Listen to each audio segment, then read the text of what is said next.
Tonight, Labour promised to wipe out the budget deficit by 2020 if they win the next election, and to bring in legislation to make sure they actually do it. But can he persuade the voters to forget it was Labour that presided over the financial crisis that created much of the deficit mess? Right and left are here to point the finger at each other. In Ukraine, images of violent clashes have dominated this week. But away from Kiev's main square, allegations of state-sponsored brutality emerge. They brought us to the forest. They put us on the ground in the forest and started to ask and beat. I realized that they do that like all the time. And would you want a boss like this? Wearing a tie. I value you at our organization, Bob. It's not like that. The hierarchy is almost non-existent.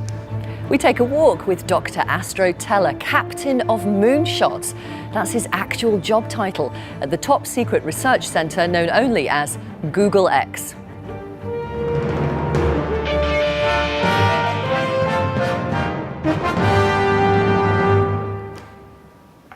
Good evening. With the polls consistently showing that voters prefer George Osborne to run the economy over Ed Balls, Labour have finally decided to address that lack of economic credibility. Mr Balls is set to make a speech tomorrow in which he will promise that Labour will wipe out the budget deficit by the end of the next Parliament if it wins the election. The deficit, by the way, is forecast to be around £111 billion by April. Not only that, it says it will legislate to make sure it does it. There are no details yet on what sort of spending cuts and or tax rises they'd make to achieve that. Andy Verity reports. No more Tory boom and bust, Labour said. We'll balance the books over time, they said. And then came the banking crisis and the biggest budget deficit since the Second World War. Here's the question the government would like you to ask yourself. Do you want to hand the keys back to the people who crashed the car? Labour's already said it wants to get rid of the underlying deficit so that, stripping out the ups and downs of the economy, the Treasury isn't spending more than it gets in tax. But until now, Ed Balls has resisted setting himself a deadline. Tonight, Labour promised that if elected, it will get rid of that deficit completely by the end of the next Parliament. The difference between what Labour's promising tonight and what the government's promised is actually only a year. The government said it will get rid of the deficit by 2019. Labour's saying by 2020. But what Labour says is new about this announcement is their commitment to enshrine their deficit reduction plans in law.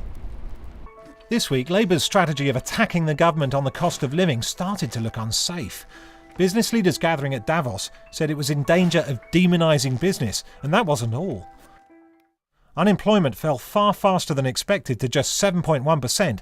Figures were released by the government saying incomes last year grew faster than inflation, and a poll showed a majority were confident about the economy for the first time since 2010. We've had further good news both on borrowing and also on jobs, and we've seen the biggest increase in employment in Britain's history. That's great news because every one of those jobs is a family more secure, and it's evidence that our long-term economic plan is working. Labour's critics point out it's not the first time it's promised fiscal rectitude. 20 years ago, a young Ed Balls advised Gordon Brown when he promised to balance the books, which he did for the first Parliament at least.